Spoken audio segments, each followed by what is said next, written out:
Hello to my fellow KW stakeholders. Of course, it's Aaron Kaufman, Chief Stakeholder Evangelist out of Atlanta, Georgia, bringing you another episode of the My 401 KW interview series where we talk to some of our top profit share earners and stakeholder-minded associates. And this morning, we got a treat for you. We got my man, affectionately known as Billy D within the KW ecosystem. But we're going to get to talk today to Bill Entremont from Massachusetts, correct, my friend? Yes? Correct. Yeah, our office up here in Norwell, Mass. Fantastic, man. Well, good to see you, man. I know you and I, we go way back, man. And I'm just so thrilled to have a chance to talk to you, even if we only got two people live with us right now. Yeah, I'm just looking forward to talking to my buddy, Billy D. And so, Bill, let's, before we get into your, profit share and all that stuff, I want to, hear your story. Tell us about who you were before you got into real estate. How you joined KW, and then we could talk about, when profit share kind of became something that was on your radar that you got purposeful about. All right. Yeah, perfect. I originally worked in the restaurant industry. I was a cook, so that still benefits the wife these days. Still cooking awesome. Years later. I went into the transportation field after that. Lost my job just after 9/11. I was an export manager, and the export world got turned upside down in the U.S. Nobody in foreign countries were buying our products anymore. So we had just closed on our house. I lost my job about 3 weeks later. My realtor at the time called and do her check-in a couple of weeks after and asked, how the house was. And I let her know that I just lost my job. And she said, matter of fact, I teach the real estate course. Why don't you go get your real estate license? And that was back in 2001. So here we are today, still here. Was that agent Bill Keller Williams agent, or just an agent at another company? Yeah, she's not. She's an indie. And I saw her as recent as like a couple of weeks ago. She's a fantastic human, and I know that if I stayed in that brokerage model, I wouldn't be here today talking to you. It just wouldn't work. Let's talk about that. So you got your license, right? Obviously, coming out of real estate school with a real estate license, you obviously were not prepared to, for what it took. No one taught you what it took to be successful as a real estate agent. My guess is you didn't really understand how real estate companies were even different. So did you end up joining her company, or did you go a different direction? Yeah, I joined her company. And I only lasted about 7 months. I quickly realized that I was going to die on a vine there. We had no training, and we were at different levels. I was in my 20s; they were in their 50s, and they were kind of doing a couple of deals a year. And I really needed to know what I was doing. And then from there, I went to the listing agent who sold me my house. I ended up going to his company, and that was a great. It was a bigger independent company. It was a great learning experience. And that kind of set me from there. I bounced around to a couple companies here and there, mom and pop, a franchise. And then, and what was going on, Bill? Was it just sort of, you kept hitting a ceiling of achievement, or you just said, hey, there's got to be something better, or I need, tell me what you were thinking, because I get this idea of, bouncing around from company to company. A lot of us have ended up doing that because we didn't really understand how companies were different and things like that. So, what was driving those changes? Just this desire for bigger achievement, for more training, for tell me how that process or that mindset, what that mindset was. The second company I went to, I was there for about 2.5 years, and a couple friends left and opened up a Century 21 franchise.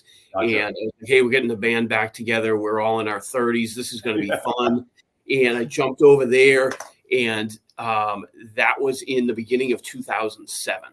Yeah. So we all of us got punched in the mouth. We had no idea what we were doing.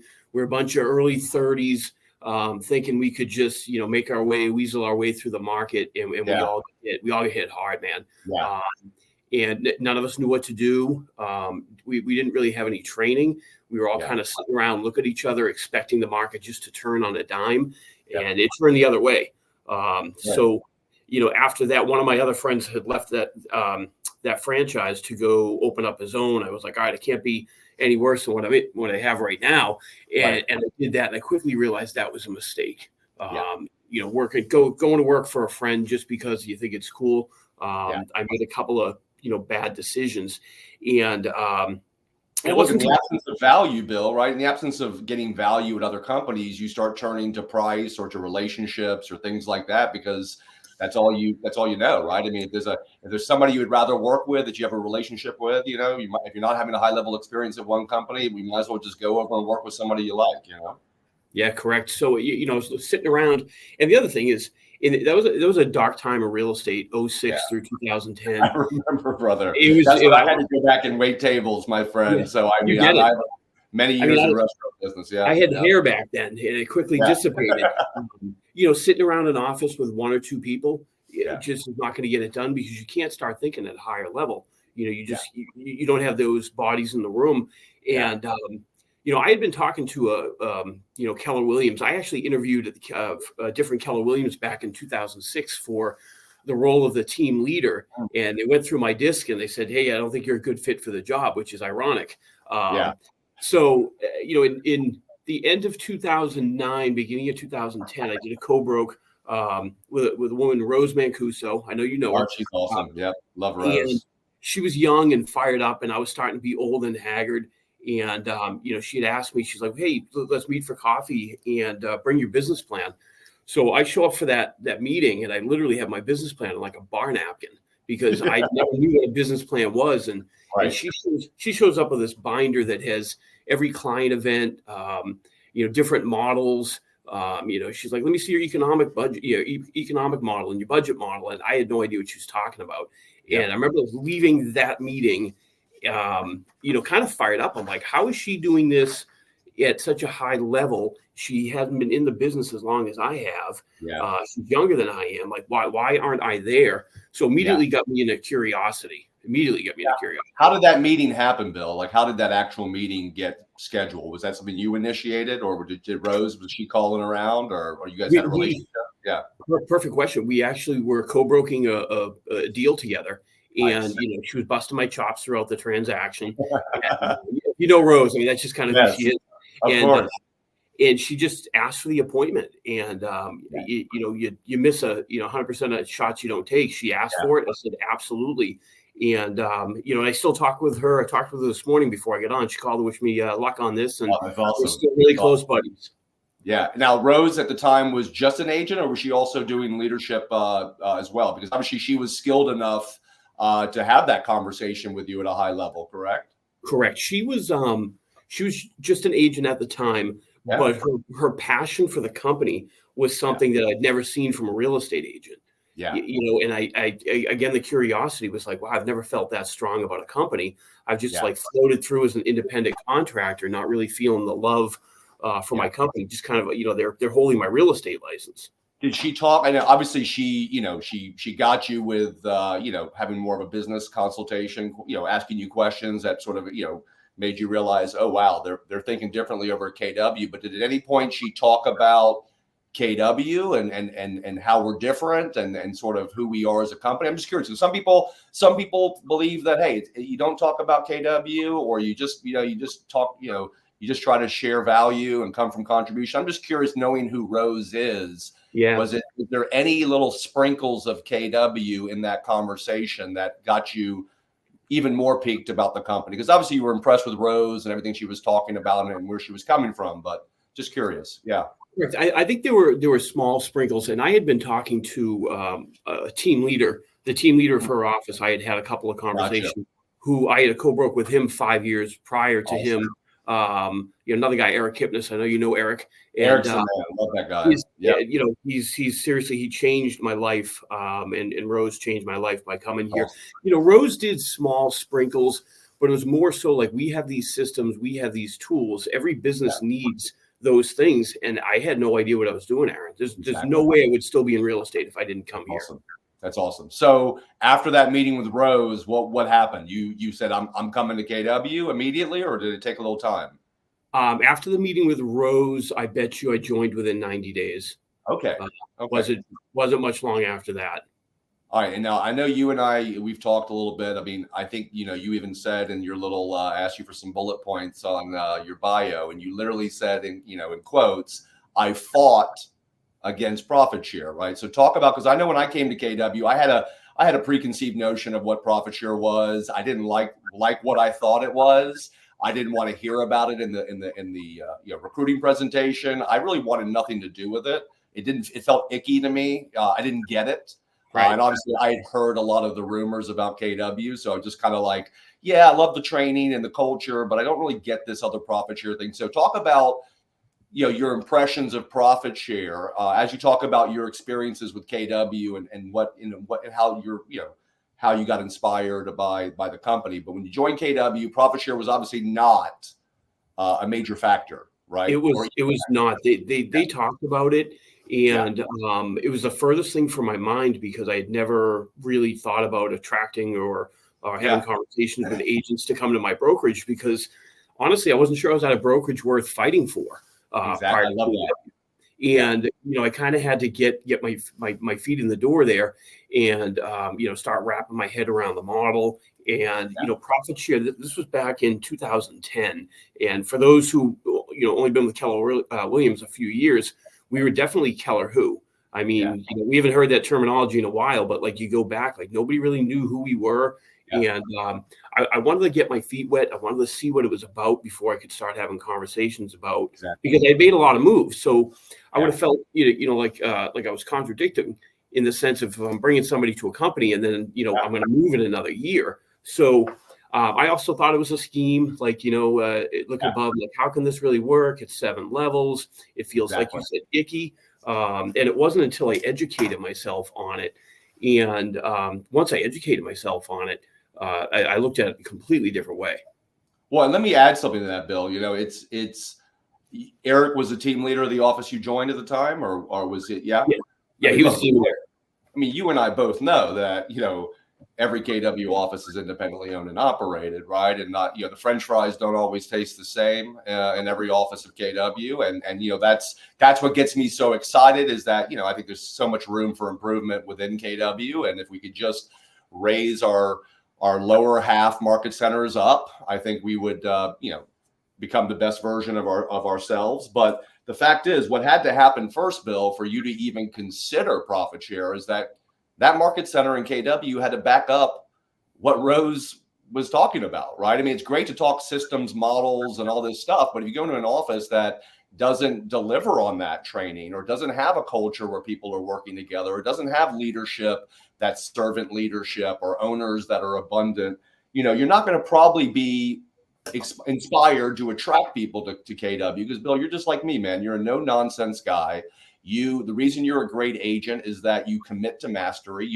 Buyers and sellers would be lucky to work with you. And I know you're the kind of person that's not going to sell something, including, himself or Keller Williams, if he doesn't believe it's going to back up the recommendation, And so talk about that office, the experience you had, because you had to have a high level experience as an agent. You had to start selling more houses. You had to believe in this company. So talk about that, what that market center, how they delivered on our value and how long it took you before you really said, okay, I get it. Like this company's changed my life. This office has changed my life. I am now compelled to want to share this with people that I have relationships with. So I love that. So I got there in April of 2010 and completely overwhelmed with technology. And the technology we had back in 2010 wasn't even a fraction of it. But it shows you, right, that even then it was way ahead of the traditional. It was way ahead. Their systems. My first 6 months here, I wasn't sure I was going to last because I was really that overwhelmed with so many different things. I'd only known buyers and sellers before. Like I didn't understand what it was like to own a business. I had to grasp that concept of like I'm an independent business owner. And prior to coming, go ahead. I'm sorry. I totally cut you off, Bill. The question is, at your previous companies, were you responsible for generating on your business, or was there more of a relocation at Century 21, or were there these people that you had relationships with that were feeding you leads? I'm just curious because I talk about interdependence is only a decision independent agents can make. So my question is, were you in those first sort of companies that you were at, were you even ready to be a business owner? Were you in a more dependent relationship with these brokers? Yeah, I was not even remotely ready to be in real estate or a business owner. Like I had no idea. I was a recipient of leads that came through the office, a funnel at a really lousy split, giving them back. And I remember the second company I started with, the guy that brought me in, my buddy Ben, who I'll talk about later. My first day there, he looked at me and said, "You have absolutely no idea what to do right now, do you?" And I said, "I don't." And he literally he printed off a list of expireds, handed them to me, and said, "Don't go home until you set an appointment." I still didn't even know what that meant, Aaron. I was like, well, "What am I doing here?" So my first 6 months was a struggle on systems. I'm like, okay, if I just keep getting through. And then in 2011, I started, grasping what KW was. Our culture was solid. I'd never experienced culture. When people talk about culture outside of KW, I'm not sure they actually know what that means, because until you're in fantastic culture, you don't know anything different. So that was a great office, and the team leader delivered on absolutely every promise that he made to me. He told me, "Hey, Bill, if you want to continue selling X amount of houses," I think I was selling 8 houses a year, thinking I was a big shot. And he said, what if I can just help you sell 13 houses a year? Like, what's that going to look for you at, you talked about the capping system. And, just coming out of 06, 7, 8, 9, I mean, I was financially, I was beat up, man. We were, I know I didn't send this to you in my bio, but when I came to KW, I was $108,000 in credit card debt, because my wife and I were going through, the in vitro process, and it wasn't. Oh, wow. Yeah, it's expensive. Sure. So we paid everything on a credit card coming out of the worst financial time, and getting to KW, that debt was paid off within, I think, 30 months. That's amazing. as a whole. And you got a child out of that process, I hope. We ended up adopting 2 kids. Okay. So, okay. Yeah. That's So we get 2.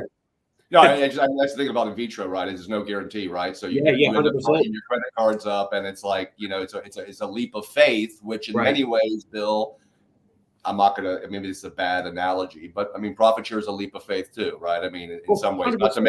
not to make that direct connection, but there was something I wanted to say that you provoked in me. So obviously, when you came to KW, whether you liked it or not, you realized probably pretty soon that I'm a business owner at KW, right? Like, no one's giving me leads unless I join a team, right? The value of KW is to teach me how to fish, right? So you had to be ready at that point in your life to be independent, to be a business owner, right? And you had to probably experience the dependent models a little bit to realize, okay, look, it's nice and safe in a dependent role, but if I'm not making any money and I don't have any control and I can't grow my business, there's a cap to that. So you went through that process. I guess when you joined KW, was it a smack in the face? Like, holy smokes, this is an amazing company, but now I got to fish. I got to do all the work myself. And I had no idea how to work, Aaron. Like, I was the beneficiary of just, leads getting handed that were, you're getting a small fee. And I remember, Eric, my team leader, coming to me and saying, here, you got to call expireds, for sale by owners, just listed, just sold, neighborhoods. And then I'd never really heard the term database before. Yeah, exactly. And I was like, what is that? And I quickly realized after maybe like 6 months that I was not going to be an expired guy. I was not going to be a FISBO guy. My high I didn't like getting yelled at all the time. And that's when I started switching to the database. And it's interesting, Bill, because you were setting up appointments for your guy, right? For these listing appointments, right? You weren't. So, I mean, look, the thing about dependent companies or dependent, situations, they're not necessarily bad people. It's that they don't want their agents thinking like independent business owners, right? So they want to keep you in that dependent mindset. There's really not any incentive for them to teach you how to fish and how to think like a business owner, because eventually you're going to realize, what the heck am I doing at this dependent company? I need to find a better place. So, your conversations really mimicked my first couple of years in real estate, which was, look, these were good people, but I joined a local traditional company that became a Caldwell banker, and there was no incentive for people to work together. There was no incentive for people to teach me how to think like a business owner. It was kind of this old school model. And I think the exciting thing about this moment that we're in, Bill, is that, KW now has so many more, we have so many teams, we're starting to launch things like TeamRidge, where market centers will be generating leads and providing more what we call dependent opportunities for agents. And I think that's what gets me excited about KW. One of the reasons a lot of my new agents that I sponsored to KW in 05, 06, 07, 08, 09, 2010, the reason they're not with KW anymore or out of the business is that even though they might have said they wanted to generate their own leads, when it came down to it, they didn't do the work. And we weren't offering these dependent opportunities. Today, you can get someone to KW that wants to join a team or join a team ridge model or whatever, and they can, go immediately into production. And my guess is, Bill, during this moment, a new agent that comes into KW on a team or into a more dependent model is probably going to have a better chance to be successful and have a chance to grow through KW in this moment. And so I think that's what gets me excited about, where we are, is that especially with what just happened with the lawsuits and how KWRI is responding at a company level, to help our agents provide value and articulate that. I mean, these are the moments that KW shines, right? So anyways, back to your story. So you're, Eric, challenges you. You guys have a conversation about how to grow your business. You start to grow your business a little bit at KW, correct? Yeah. Correct. Yeah. And then at what point? And you mentioned that the culture of this office was incredible, right? That obviously was a huge impact on you. At what point did profit share start to become something that was even on your radar? So it's great because I made some notes here on something. You probably don't even remember, back in the fall of 2012, you had come to the New England region to teach. Yeah, I do remember that. Yeah. And it was a long time ago, buddy. We were both a lot younger back then. But I heard you on stage, and it was just fantastic. I ran up to you afterward, shook your hand, introduced myself. And for that mastermind, I ended up inviting a couple of friends who worked for a Remax. And their biggest struggle at the time was they formed a partnership. And Remax at the time, their model didn't really know how to handle teams. Yeah. So they were hitting a wall. So I said, hey, listen, come check out this mastermind. I had no idea it was going to be team heavy. I got lucky there. And then, you got up on stage, and I remember, business partners, Ben and Kate had to leave early, and she looked at Ben. She's like, don't join without my permission. Because Ben's just jumping in, and she left halfway through, and he was all fired up. And ironically, so that was in the fall of 2012. They ended up joining in December. So 2 months later, they came to KW, and then so they were the first people in my profit tree. Awesome. And I know my story, and I don't know if you want to get into it. What really changed? Okay, I do want you to get into it. Yeah, because the timeline builds up to that. So they joined in December 2012. In February 2013, we had a really big snowstorm up here. And, we had young kids. We had just got the kids through adoption. And I went outside to push the snowblower. And it was a massive storm, Aaron. This is one that shut things down for days. And I got about 20 minutes into it, and my whole left arm went numb. And it was like getting a stinger. I couldn't shake it out. Yeah. And I massive pain in my chest. And I went back in the house. And I remember. How old were you, Bill? How old were you at that point? 39. 39. Wow. Yeah. 39. So I remember being at the bottom of my driveway. We had a huge mountain of a driveway. I'm looking up, and the wind's blowing, the snow's blowing, and the lights were flickering. And I didn't think I was going to actually make it up my driveway. And my thought at the time was, if I don't make it up there, I'm going to die out here, because by the time somebody finds me, it's going to be too late. Yeah. So I made it up to the house. I went inside immediately. My wife knew something was wrong. And I asked her for 2 aspirin, and I handed her the phone, and I broke out into immediate cold sweat, and I said, having a heart attack, call 911. So she called 911, and they had to send a plow in front of the ambulance. So they sent the plow coming down the road, up the driveway. By the time they got there, which was only about 10 minutes later, we had lost power. We had lost power in the house. So they did an EKG on me in the living room. They took me out, got me in the ambulance, and started bringing me to the hospital. The EMT did me a solid at the time. He said to my wife, I don't think he's having a heart attack. Got me into the ambulance, and he said, you're definitely having a heart attack right now. Yeah. And so it was the longest ambulance ride of my life. This little clock above that door that you just stare at, and the roads were impassable. There was a tree down, so they couldn't get me to the first hospital. So they had to bring me to a secondary hospital, which does not have a great reputation. But it took them 1 hour. They kept me alive for 1 hour with, nitrates, pill version, spray version. They put one on your arm to open up everything. And they said, hey, you're going into a cath lab when we get you to the hospital. And I didn't even know what that meant. I just knew I wasn't going to like it. Right. So we got to the hospital. They brought me right in. Where luck happens, the cardiologist happened to get snowed in that night. So he decided just to stay. So fast forward, they brought me in. There's like a TV. They go right in with the needle and they said, there's your blockage. We're going to go get it. And I woke up like 2-3 hours later and I had my phone on my chest. And I remember waking up and I'm like, wow, I lived and I was scared. I ended up, I was in the hospital for about 5 or 6 days in ICU. And literally it was that moment where you start thinking, if I passed, what did I just leave my wife, my kids with, a lousy one-time life insurance policy, not a business that can be, in exchange for any money. There's no passive income of any sort.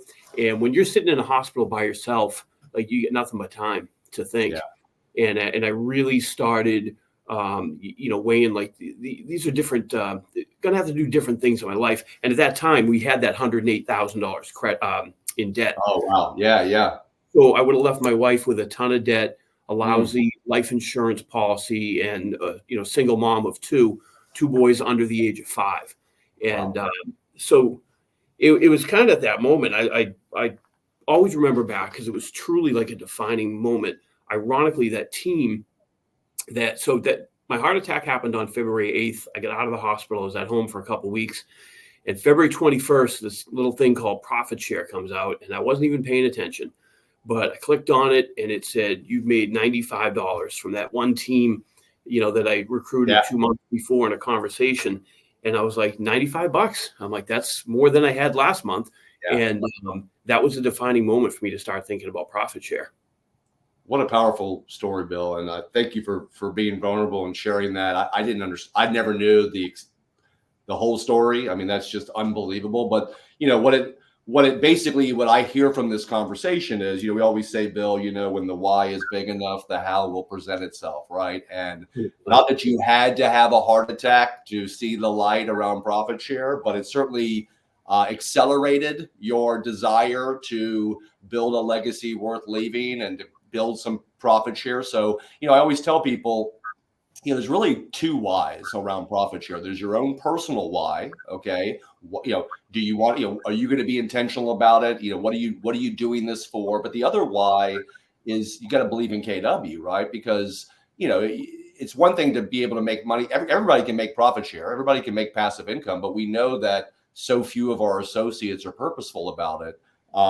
But obviously in that moment, and I just think it's sort of a cosmic thing, Bill. I mean, I hear people, joking about their checks being like 10, 15, $20. And I think for you in that moment, I think it was more of a symbolic moment for you, like, holy smokes, $95, ha, ha, ha. But I didn't do anything for that. And if I happened to have, passed away, that $95 would have gone to my family. And who knows what, I mean, I'm sure this team, are they still with KW? Or there's people that you brought to KW? They're business partners in our market center. Right. I mean, I'm sure you're not tracking how much they've sponsored people to KW as well, or yeah. They're my biggest referrer to, you find somebody who's an attractor, exactly. and they're out there attracting, and their tree is, it's huge. I mean, it's good, and they're not even really trying at it. They're just having easy, simple conversations. Exactly.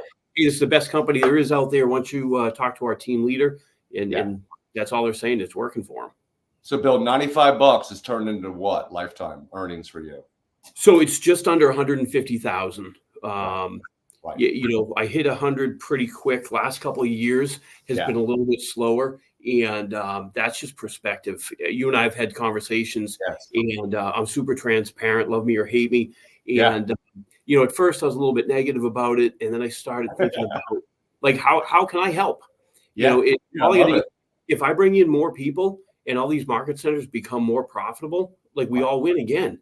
So I mean, you and I were like, we were like therapy bros during some of the tough times. You would reach out to me and you'd be like, dude, I'm frustrated or this or that, and look, we're all frustrated. I mean, the last couple of years, particularly, at least the last, too. barring the 2021 when we had a huge year as an industry, it's been a little tough the last 3 or 4 years. And I know that there have been times when you have reached out to me and saying, look, I'm frustrated. I don't know if I want to continue to be purposeful about profit share. And hopefully I help talk you off the fence a little bit then. But that's the difference, Bill, right? That's the difference between building a huge legacy through profit share and not, is that one, you're driven by something more than just your next check. I mean, if I was driven by my next profit share check, I would have quit in 2007, dude. Okay. Right. I mean, you got to see the long game, and you got to also understand that a part of the long game, which is obviously KW and the future of our company and who we are and where we're going. The other part of the long game, Bill, is that you and I both know that 6% of KW associates earn 80% of the profit share. And I say it all the time. I'm nowhere near the best recruiter at KW. I'm just one of the most consistent and the most persistent. And, I've lost a lot of sponsorships. A lot of people I've sponsored at KW have dropped out of the business or they've gone to another company. There's been many times that my profit share check has been less than what I was hoping it would be. But, Bill, that's the thing about being a stakeholder, man, and being all in with KW, which I know you are, is that failure is not an option, and we choose to be a part of the positive change. Okay. Because at the end of the day, we can't control the market. We can't control what's happening in our industry. I can't control the profitability of all of our KW offices. But what I can control is trying to inspire more of our people to start thinking and acting like stakeholders. And I know that, you're a big culture guy. Talk about how, as you've gotten more purposeful about profit share, how that's kind of increased your sort of stakeholder mindset. You were just talking about it a little bit, but like as an agent now, what are you doing to not just grow your market center, but to help your fellow agents and stakeholders? Because you talked about the culture, right? The culture is what makes us so unique. But Bill, there are good people at every company that care about each other and buying a teamwork. Why is it so different at KW? And I think people need to, I hammer this all the time, because as we grow as a company, I feel like the connection between profit share and our culture is being lost. And to me, it's our secret weapon. The reason why our culture is different, the reason why we care about each other. And by the way, I'm just curious, Bill, when you had that heart attack, did the market center do anything for you to help you through that tough time? They did. And remember, a huge storm. The state was pretty much shut down, which doesn't usually happen in New England for 5 days. But people were, we lost power forever. When I got out of the hospital, the market center paid for a hotel for my wife, my family, and I to stay for a couple of days until we got power back. They set up one of the meal trains. So, because again, I cook, my wife doesn't. She was going to be solo on that. They set up a meal train for, probably a week and a half, 2 weeks, enough to get me back on my feet.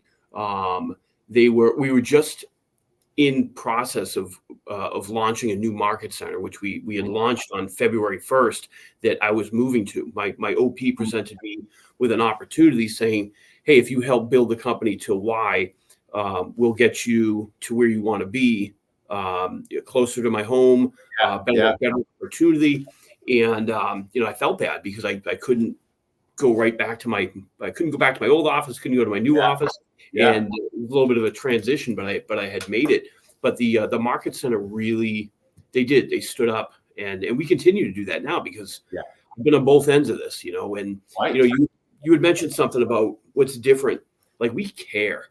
And I'm not saying that other companies don't. Like, we care at a whole different level of caring that until you're part of the ecosystem, you don't even understand. Like, you don't get it. Well, and Bill, once again, not to hammer this dead horse here or kick this dead horse, but basically, there's a reason why it's different.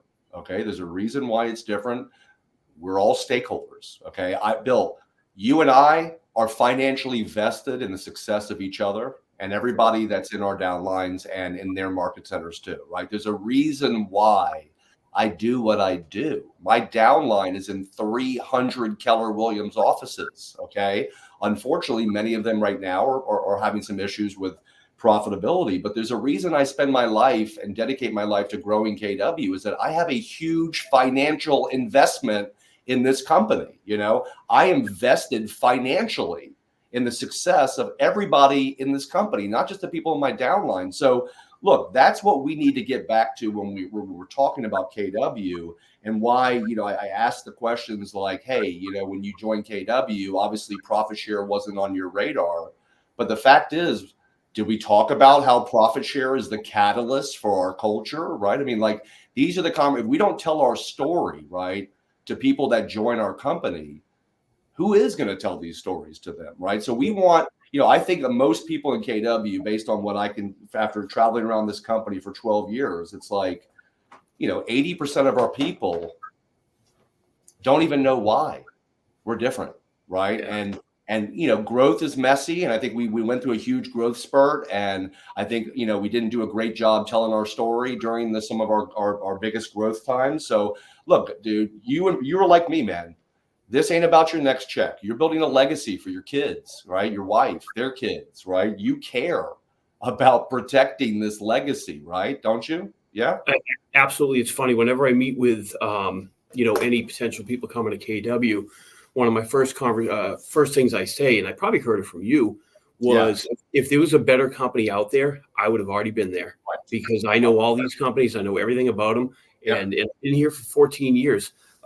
Will I talk to other companies to see what they have? Absolutely. Sure. And what I found out is the best model for myself, my family, my finances lies right here with KW. I love that, man. And I'm obviously a huge Simon Sinek fan, but he says it best. It's not about being in business with everybody that needs what you offer. Okay. It's about being in business with the people that value what you value and believe what you believe. And look, we know there's all kinds of new flashy objects that are, promising where, you can go make fast money, and maybe you can, but what I always tell people is that if you didn't sponsor anybody to KW when you were here, I don't think another model is going to inspire you to actually recruit more people to that company. So we got to remember that, right? I mean, and by the way, Bill, I mean, the point of these conversations is that profit share is not the reason we came to KW. Okay. It's not the reason we're here. Okay.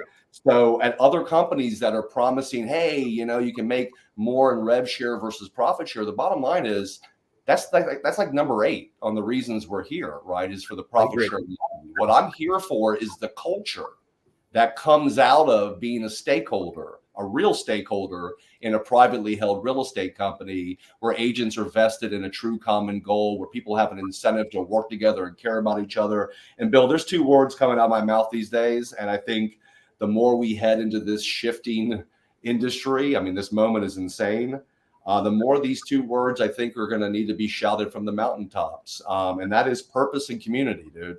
Purpose and community. You tell me another real estate company that can deliver on purpose and community like KW. Now, there are cheaper places to be an agent at. There are places that will offer you a higher percentage of your commission. But if you value purpose and community, if you value a company that's fighting for the future of your profession, that doesn't answer to Wall Street shareholders, and when people have a incentive to work together and care about each other, you're not going to find a better company, obviously. Yeah. You talk about value. So culture is our number one thing here. When I took over as team leader a few years ago, it was fresh out of COVID, and our culture it was broken. And I literally made it my number one commitment to change the culture in this office. Build people up back in a business, and we've done that. And I would challenge any office out there that my culture is better than their culture right now. We have amazing culture here. And then the conversation about value, been having a lot lately with recruits, because I've been saying, well, you're on X of a split, but what do you get in return? And they don't actually have an answer. They have no support. They have no culture. They have no potential to earn into a profit share system. They're not really making the money that they really want to make. They don't have a cap, but there's not enough value. They're not getting anything in exchange for the fee that they're giving to them.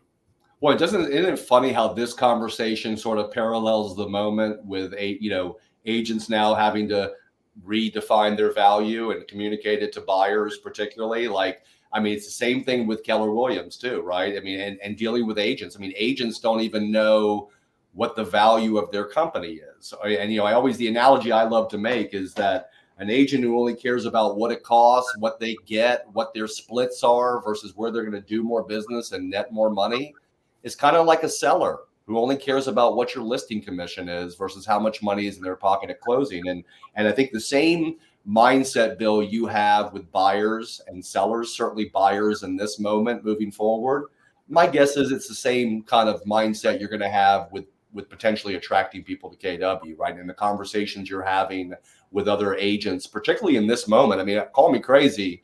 Last time I checked, KW was born in a shift. Okay. We took over this industry in the last shift. And I'm thinking agents need what we have to offer right now, probably more than ever in the history of our industry. Right now, the KW value proposition has never been more valuable. Would you agree with that? 100%, Aaron. The last time we saw, you know, kind of like a shakeup in the industry, it was back in 06, 07, 08, and there were a lot of movement in realtors getting out of the business, changing companies. I've never seen a better time I mean, Keller Williams and their value proposition right now, what they're putting out to their agents, how we're having internal conversations, trainings. Other companies aren't doing this right now. And I think it's going to show up in their business come Q3 of this year. And there's never been a better time to align yourself with KW. Like, honestly, I've never seen a better time. And this is very reflective on where we were in that cycle. And I've been around long enough where I've seen, you know, 3 or 4 cycles of pandemic, you know, a couple of crashes, a couple of highs, and it's no different. There's going to be a lot of movement right now because people are going to be fearful. They're going to be scared. They're not going to know what to say, how to say it. They don't even know what value proposition actually means. Never mind, it knows their own value proposition. Exactly. And can you imagine being at a small company right now with, you know, 5 or 6 people trying to have the same conversations about this, you know, what's gone down the last week? They don't know most of the information at a high level, even or how to communicate that with their agents. Right. We got Gary Keller, Jason Abrams. We got all the top people pouring into us. I mean, I'm sure, you know, I deal a lot with Jason Abrams, and he's like, dude, I'm not going to be able to talk to you for like a month because I'm dedicating my entire next month to, you know, value to and teaching our agents how to provide that value. I just wish that we took the same value approach to how we communicate our value as a company to our own agents and to agents at other companies. I mean, imagine if we took the same approach, right, to talking about KW and profit share and how it's connected to our culture and all that great stuff, and what the impact would be if more of our people understood that and bought into culture, especially in this moment. And, you know, you mentioned something before, Bill, about, you know, when the pandemic hit, right, we kind of lost our secret sauce because our secret sauce is culture and community. And, you know, and in that window of time, a lot of these virtual companies kind of were poised perfectly to explode because everybody was living a digital life. But I'm feeling like now that we're past the pandemic, I know a challenge for a lot of market centers is to get their agents back into the market center because they just got lazy and they just enjoyed the idea of Zooming. But I mean, to me, this is the moment to get people back in physically, right? Because people are tired of the digital experience. People are tired of the virtual, you know, experience. They want to be, you know, they want to be a part of something bigger, especially at a time, Bill, when I mean, we're into this election cycle, man. You know, like the country is divided, right? There's so much, it seems like things are so much more divisive than they've ever been, you know, to be a part of a company where, by the way, half the people in my company probably are on the exact opposite side of what I believe in, which is fine. But to know that we have a connection, right, that bonds us together. And Bill, I know you're a sports guy like me, but I look at it like a football team, right? Like, you know, if I go to a Falcons game, God forbid. Hey, this year you're really good. You're probably good this year. Or better. I remember I was up in New England teaching my class right after the 28-3 blow up in the Super Bowl, and how everybody embraced that when I was teaching up there. Sorry about that. No, dude, it's all good. I'm a born and bred Atlanta sports fan. I have no problem. I'm comfortable with who we are. But here's the thing. But when I go to a sports game, okay, I'll go to a Falcons game and the Falcons score a touchdown, right? The person next to me might believe in everything that I'm against, okay? But we might chest bump, high five in that moment because our team just scored a touchdown, right? And that's how I look at KW, right? There's something that binds us together.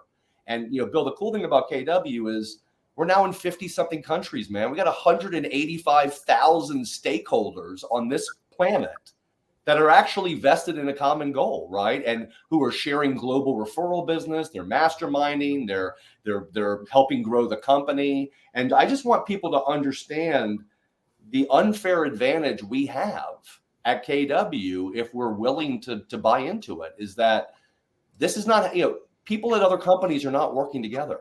Okay. People at other companies, unless, at a rev share company, they'll help the people in their downline, but at other companies, there is no incentive for people to work together and care about each other. And I just wish that more of our people got that, because in this moment, culture is more important than it's ever been. And if we can lean into culture, right, dude? Culture is everything. When you talk to when I talk to agents who haven't experienced this before, and I'm like, listen, you're buying into our community, like at such a high level, and they don't know when they're coming from those other models. You had said something about during COVID, there was a couple of virtual brokerages that definitely benefited from purely timing. Okay. Sure.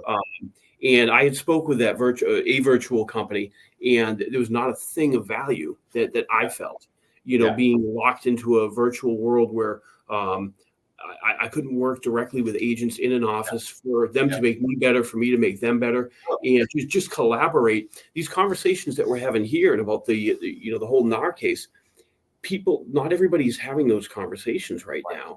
And, again, you got to be in a culture, a winning culture, where you're getting people in the office. For any agents out there listening to this, like, get back in the office. Your business will grow. Your energy will grow.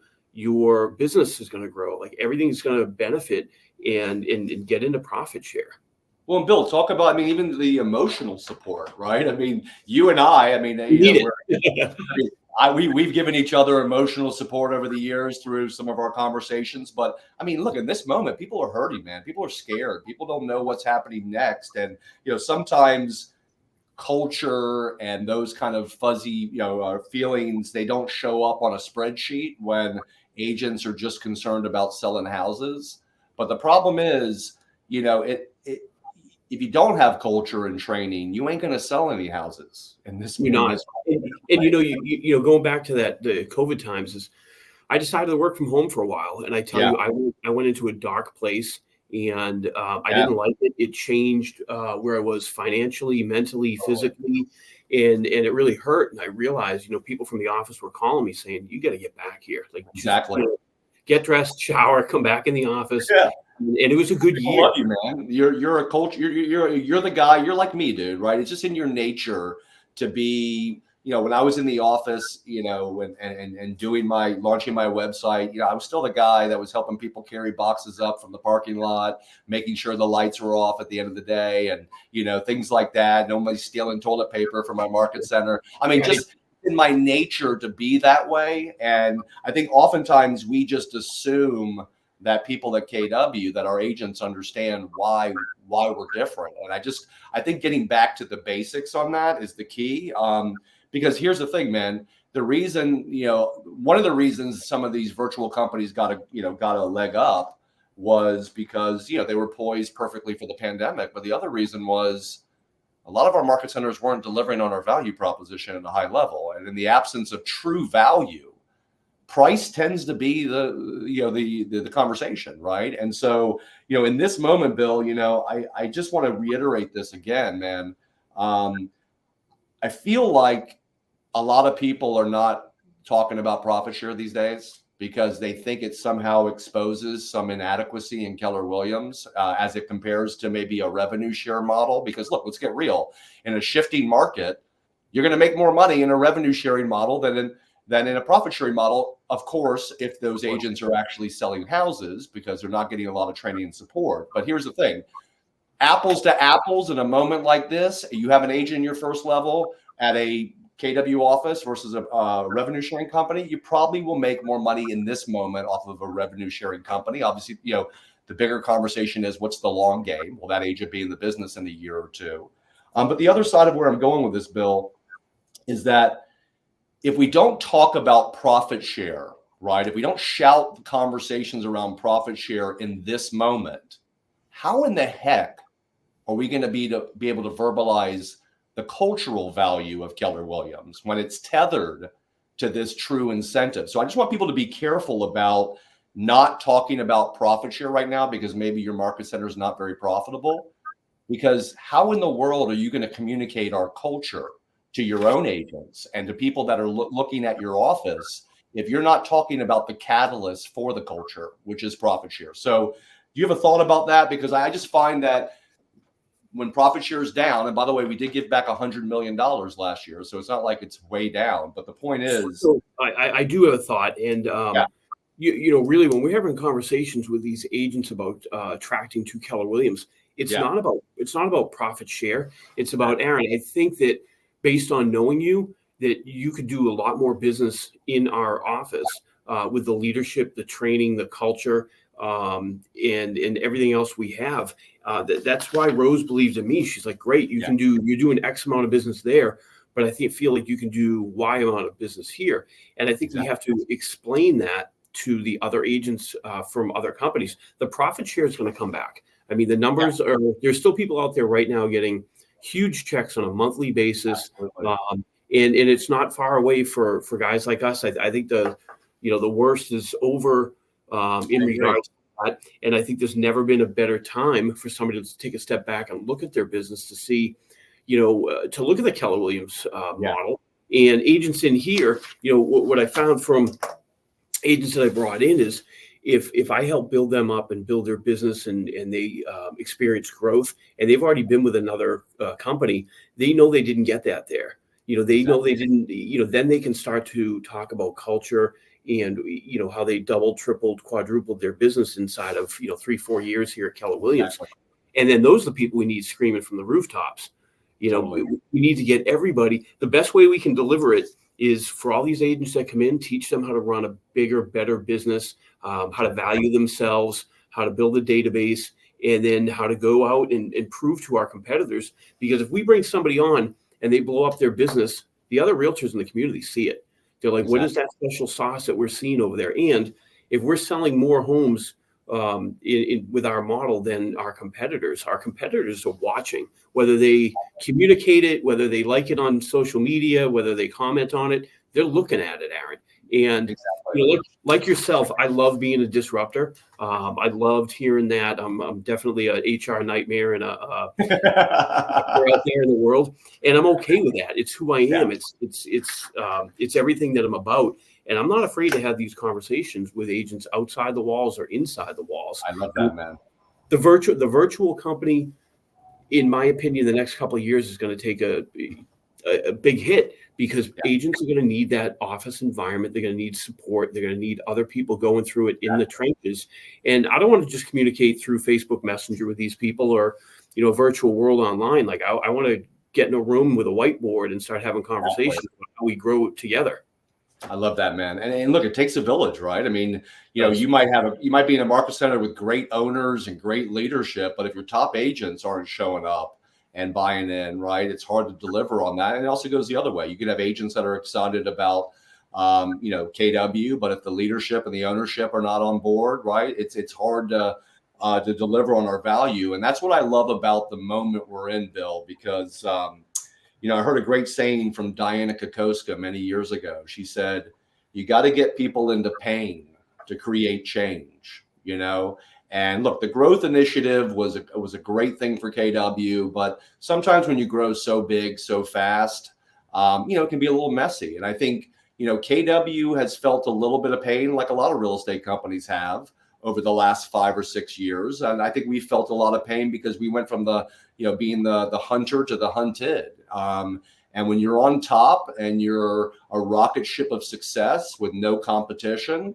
you don't always want to look in the mirror and figure out how can we continue to be better. And I think the best thing that's ever happened to KW, honestly, is not just this moment as an industry where we can show our true value, and Gary can really do what he does best, which is be the advocate for the true real estate professional, is that agents need what we have to offer more than ever. And if we just continue to learn from some of the growth mistakes or growth effects that we've had, and we get back to the basics. And I love hearing what Mark Willis is saying. We're going to do less more, right? I mean, I think you're going to see KW emerge from this shifting market and industry a much stronger real estate company. And I'm just super excited about, what the future looks like. Look, it's a tough time, Bill. Okay. It's a tough time. A lot of people are downgrading their purposefulness around profit share because maybe they're not going to make as much money right now as they would have in the past. But you and I know these are the moments when you take market share or you get your unfair share. And as Gary would say, the greatest shift of wealth and opportunity are in down cycles, not up cycles. And the people that we bring to KW today and over the last couple of years and over the next couple of years that survive this market and this industry, they're going to be the leaders of this industry for years to come. Yeah. Yeah, 100%. Talking about what you just said, back in the top team in our office here, which are the number one refers, for new agents coming in, we have the conversation all the time because one of them and myself went through really hard times back in 08, 09. Yeah. And we've said for years, God, if anything really changes in the business like it did back then, I'm not scared because I'm here at Keller Williams. Like we've been talking about that since 2012. And him and I, recently had the conversation where, the adapt and overcome, like this is going to be our time to shine greater than we ever have before. And like you said, the opportunity has never been bigger than today. Not yesterday, it's today. And the opportunity has never been any greater for the agents. And we just have to get them over here and get them thinking about profit share. When it does come back to the level and excel, past the level it was at before, everybody that didn't give up on it will be the beneficiaries. And we're going to be surrounded by, more great agents. Well, and Bill, you're hitting the nail on the head here. I mean, the fact is, whether agents like it or not, consumers do not have a high perception of real estate agents. And one of the main reasons they don't is that the bar to be a real estate agent is very low. Okay. Now, last year I saw a stat, 49% of real estate agents sold one house or less last year. Okay. Mark King said it the other day. We'll probably end up losing half of our agents this year. Okay. Now we'll add another 60,000. But here's the thing, man. It's like, in these moments, people that are like you and me that are committed to the long game, and understand the infinite game that KW is playing, is that the consumers don't care what your agent model is. They don't care that you're giving revenue share to your agents. Okay. They don't care how much money you were given to move your business to another company. What they care about is the consumer experience. Okay. And people that understand KW understand, look, we're the only company building our own tech. And I get it. It's been messy. Okay, guys, you build your own tech. It doesn't work perfectly out of the box, especially when half your agents are not fully helping you evolve it. But we're the first to the platform. We're led by the Steve Jobs of the real estate industry, who's driven by a big why, which is to protect and elevate agents in an industry that's trying to turn them into low-paid door openers. He's also the real estate consumer advocate, right? When you build the number one trading company, Bill, you understand clearly that it's about providing the best consumer experience, having the best trained agents that can articulate their value at the highest level, that are relationship based, and build technology to help them be more human more often. If you understand the game that's being played right at this moment, you understand why KW has a leg up on the rest of the industry, is that there might be another flashy model. Right? Yeah. I mean, the way we're building it right now, there's nobody better prepared than we are for this. And honestly, we started the meeting the other day, and I kind of felt like a football coach, just all fired up on energy. Totally. I had a couple of people I needed to apologize afterward, but I came flying in the room, and I'm like, listen, this is the best opportunity. I'm like, everybody in here could double or triple their business because of this, because everybody outside of our walls is scared. And you need not to be scared right now. You need to hone in on your skills. You need to communicate who you are better. You need to do your job better. You need to get a lot tighter in what you are doing and how you're doing it. And if you do all those things, let everybody else be scared. Let them run. Let them either run to us or run out of the business. Because if we're doing it at such a high level, it's going to be seen by our competitors where they're either going to join us or they're going to leave the business. And as the industry contracts, right, the agents that provide the most value and that commit to mastery or being trained the best, right, are going to be the ones that rise up. Now, look, we're at the end of this call, Bill. I can't thank you enough for all your time. Look, just give us one little nugget about what you're going to do from a mindset intentionality standpoint moving forward to really continue to be purposeful about profit. Do you have a list of people that, I mean, how do you just look for the opportunity in the moment? Are you doing some intentional stuff? What are some things that you're doing that's intentional on profit share? I get a couple of things. First of all, the money that I didn't touch upon this, but the money that I made in profit share, I learned a long time ago, was I took 1/2 of that and originally invested in my training. Okay. Mm-hmm. And then after so many years, I then took my whole and I took 1/2 of that, invested into an IRA for my retirement. And then I took the other half and I bought an investment property that's tripled in value since I bought it. So I've used free money to make more money. What I'm going to get purposeful about is helping the people who are in my profit tree and getting them to really grasping what profit share will look like, how it can change their life and leave a legacy behind for their family. And, that's probably the biggest thing, is just teaching them and having a conversation. This company changed my financial trajectory. It changed my perspective, my outlook. I never even thought about buying investment property until I got to this company. It was never a conversation. We never heard wealth building. It wasn't an expression I was hearing from other companies. So I teach something called the big why, and I need to reach in and grab people's big why. And if they figure it out, I'll share my story, and I hope somebody uses it as fuel to build their own. But don't give up on it. This is a compound effect of the rest of your life. And keep plugging. Bill, man, I love you, man. I love everything that you represent, and for not just taking your time today, but everything you do that people don't know about and don't see. Because I know that you're like me, man. You're having, I'm all about hand-to-hand combat, and I'm at family reunion. I'm like having conversations with people face to face. I'm always trying to give back. So, dude, if everybody in this company thought like Billy D, I mean, I would be retired by now. So nice. I love what you represent, man. Keep taking ownership of this company. Keep changing lives. Keep coming from contribution. And man, I just can't wait to see you again, like I saw you in Vegas, and give you a big hug, buddy. All right. Yeah, man. Hey, I appreciate the opportunity. Thank you so much, Aaron. Yeah, I appreciate you too, man. We'll talk soon. All right. Take care.